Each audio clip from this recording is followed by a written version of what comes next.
শ্ৰমিকসকল বিশেষ জাতিৰ হোৱাৰ কাৰণে যদি তেওঁলোকৰ ওপৰত নিৰ্যাতন চলোৱা হয়, আপুনি বিশেষ জাতিৰ হোৱাৰ কাৰণে যদি আপোনাক কোনো নিৰ্দিষ্ট ঠাইত প্ৰৱেশ কৰাৰ বাবে বাধা দিয়া হয়, তাৰ মানে বুজি পাব যে এয়া কাষ্টইজমৰ প্ৰভাৱ।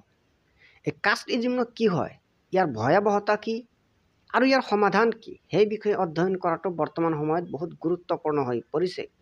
কাৰণ আমি লক্ষ্য কৰিছোঁ আমাৰ মুছলিমসকলৰ মাজতো এই জাতিভেদ প্ৰথা সোমাবলৈ আৰম্ভ কৰিছে।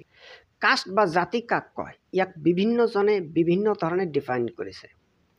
এণ্ডাৰছন আৰু পাৰ্কাৰৰ মতে, caste is that extreme form of social class organization in which the position of an individual in the status hierarchy is determined by descent and birth.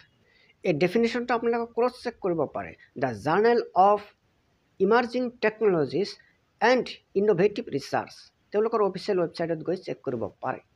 আপোনালোকে যদি হিউমেন ৰাইট ৱাটছৰ অফিচিয়েল ৱেবছাইটত চায়, তেওঁলোকে প্ৰায় একেধৰণে ডিফাইন কৰিছে, য'ত তেওঁলোকে বাই ডিচেণ্ট এণ্ড অকুপেশ্যন বুলি উল্লেখ কৰিছে।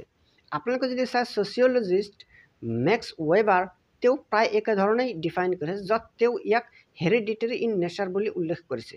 গতিকে আমি তিনিওটা ডিফিনেশ্যনৰ পৰা এটা কনক্লুজনত আহিব পাৰোঁ যে কাষ্ট মানে হ'ল এনেকুৱা এটা সামাজিক শ্ৰেণী বা গোট য'ত এজন ব্যক্তিৰ স্থান নিৰ্ধাৰণ কৰা হয় তেওঁৰ বংশ আৰু জন্মৰ ভিত্তিত। অৰ্থাৎ আপোনাৰ মাজত যিমান যোগ্যতা নাথাকক কিয়, আপোনাৰ স্থান নিৰ্ধাৰণ কৰা হ'ব আপোনাৰ বংশ আৰু জন্মৰ ভিত্তিত। আপোনাৰ কথাৰ যিমান দলিল নাথাকক কিয়, আপোনাৰ কথা যিমান যুক্তিসংগত নহওক কিয়, আপোনাৰ স্থান নিৰ্ধাৰণ কৰিব তেওঁলোকে আপোনাৰ জন্মৰ ভিত্তিত। এয়াই হ'ল কাষ্টিজম।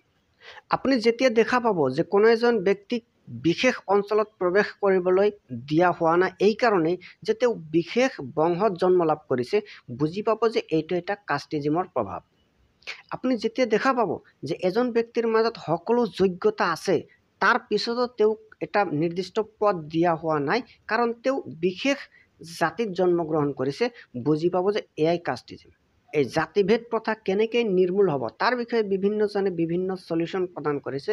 যেনেকুৱা ধৰক ডক্টৰ B.R. আম্বেদকাৰ চাহাবেও কিছু সলিউশ্যন প্ৰদান কৰিছে, যাৰ পৰা মই 2-3টা আপোনালোকৰ আগত উপস্থাপন কৰিম। তেখেতে কৈছে যে মানুহক শিক্ষিত কৰিব লাগে, তাৰপিছত তেখেতে কৈছে ইণ্টাৰ কাষ্ট মেৰিজ হ'ব লাগে। তে বেলেগ ধৰ্মীয় লোকৰ মাজত কেনেকৈ এই কাষ্টিজম সোমাল তাক লৈ বিভিন্নজনে বিভিন্ন থিয়ৰী প্ৰদান কৰে।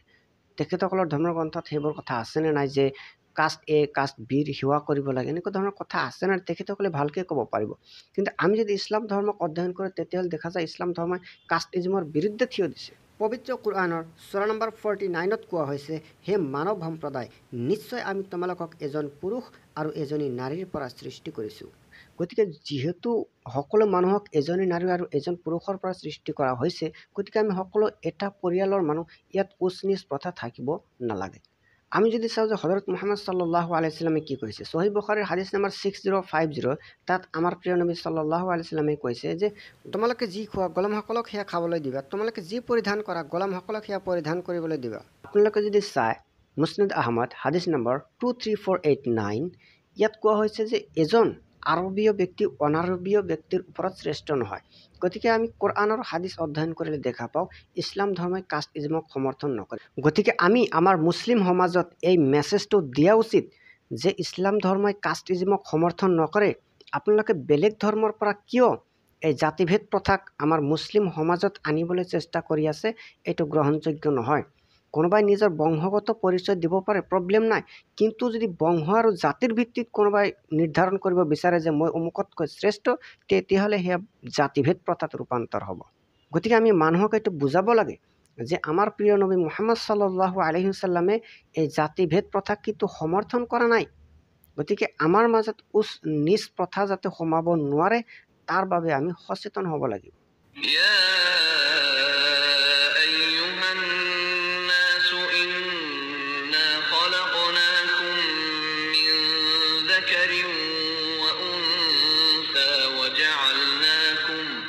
وجعلناكم شعوبا وقبائل لتعارفوا إن أكرمكم عند الله أتقاكم إن الله عليم